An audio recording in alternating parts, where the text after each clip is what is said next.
আসসালামু আলাইকুম, অগ্নিলা ভ্লগসে আপনাদের সবাইকে স্বাগতম। আমরা ভালো আছি, আশা করি আল্লাহর রহমতে আপনারাও ভালো আছেন। গাছ থেকে আবারও কিছু কর্মচা তুলে নিচ্ছি। কর্মচাগুলো মনে হচ্ছে অনেকটাই বড় হয়ে গিয়েছে, আর এগুলো মেনলি তোলার কারণ হচ্ছে আমি এটা মাছ দিয়ে রান্না করব, এজন্য এখান থেকে কিছু তুলে নিচ্ছি। মাশাল্লাহ, অনেক কর্মচা হয়েছে।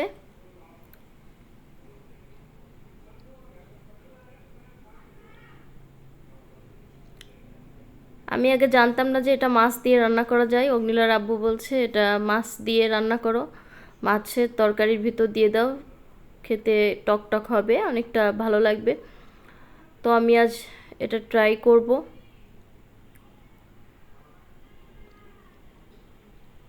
আর বেদানাগুলো বেশ বড় হয়ে যাচ্ছে, তো আপনাদের সাথে একটু শেয়ার করলাম।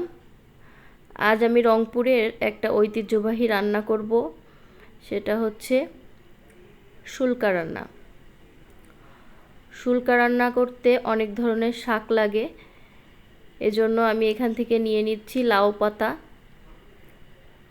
সব প্রকারের শাক আমি অল্প অল্প করে নিব। আর হোম মেকারকে দিয়ে, এটা হচ্ছে লইটা শাক, এটাও তুলাচ্ছি। তবে এই রান্নাটার ভিতর অবশ্যই অবশ্যই সজিনা পাতা দিতে হবে। আমি সজিনার জালি যেই পাতাগুলা সেগুলো তুলে এনেছি ঘরে, দেখতেই পাচ্ছেন। সজিনা পাতা না দিলে কিন্তু এই শুল্কা রান্নাটা সুন্দর হবে না। আর এখান থেকে আমি লাল পুঁই শাক গাছ লাগিয়েছি, ছাদে উঠিয়ে দেওয়ার চেষ্টা করছি। সেটা আমি এখান থেকে কিছুটা কালেক্ট করে নিচ্ছি। আর এই শুল্কা রান্না করার জন্য শুধু পুঁই শাক না, এখান থেকে আমি কচু শাক, কলমি শাক, তারপর সেসি শাক আর লইটা শাক তো দেখলেন, লাউ পাতা নিলাম। আর আরও একটা ধরনের শাক আছে, সেটাকে বলে হচ্ছে তেলাকুচুর পাতা, ওটাও আমি নিয়েছি কিছুটা। আর এখানে এই যে সেসি শাকের আরেকটা আছে গোল গোল এক ধরনের পাতাটা, ওটাও এক ধরনের শাক, ওটাও নিয়ে নিয়েছি। সব একসঙ্গে কুচি করে আমি প্রেসার কুকারে দিয়ে দিয়েছি। তারপরে এখানে শুধু দিতে হবে রসুন কুচি আর হচ্ছে কাঁচা ঝাল। এখানে কিন্তু পেঁয়াজ একদমই পেঁয়াজ তেল ছাড়া এই রান্নাটা, তবে খুবই স্বাস্থ্যকর। আর এখানে বেকিং সোডা দিতে হবে, সামান্য হাফ চামচ বেকিং সোডা আমি এর ভিতর দিয়ে দিচ্ছি। এই বেকিং সোডাটা না দিলে কিন্তু রান্নাটা টেস্ট হবে না। এটা কিন্তু রংপুরের একটা ভাইরাল রান্না বা ঐতিহ্যবাহী রান্না।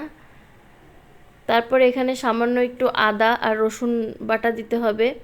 এতদিন দেখেছি যে শাকের ভিতর আদা দেওয়া যায় না, কিন্তু এই রান্নাটাই কিন্তু দিতে হবে।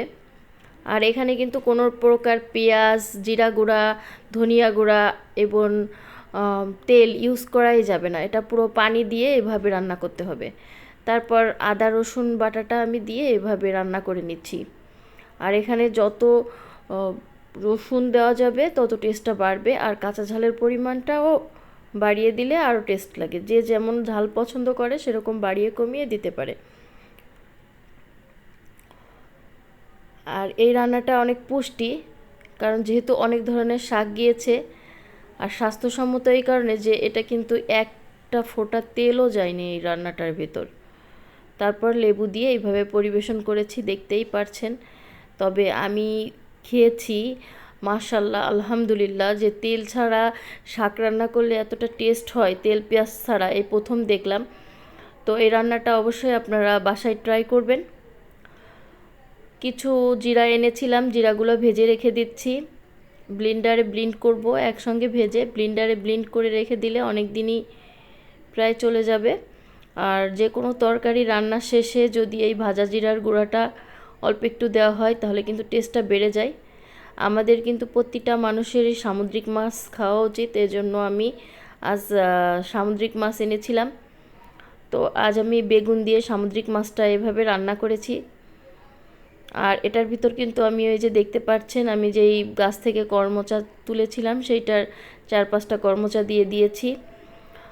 অসাধারণ হয়েছিল। আর একটা সাইডে আমি ডাল রান্না করব, এজন্য প্রেসারে ডাল তুলে দিয়েছিলাম, আর সেটার ভিতরেও আমি কর্মচা দিয়ে দিয়েছি। রান্না করতে করতে অনেক গরম লেগে গিয়েছে, তারপর খেয়ে নিলাম তরমুজ। তরমুজটা অনেক মিষ্টি ছিল। অগ্নিলার ক্ষুধা লেগেছে, তাই অগ্নিলাকে একটু সেমাই রান্না করে দিচ্ছি দুধ দিয়ে। আর অগ্নিলাকে সেমাইটা খেতে দিয়ে অগ্নিলা বলছে, আম্মু আমি একটা কাপ কেক বানাবো, আমাকে সব কিছু দাও।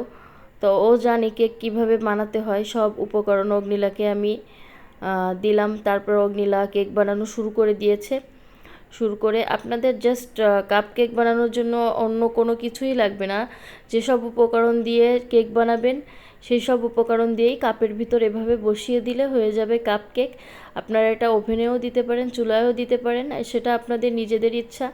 দেখতেই পাচ্ছেন অগ্নিলা কত সুন্দর কাপ কেক বানিয়েছে। আজ এ পর্যন্ত। ভালো থাকুন, সুস্থ থাকুন, অগ্নিলা ভ্লগসের সাথেই থাকুন।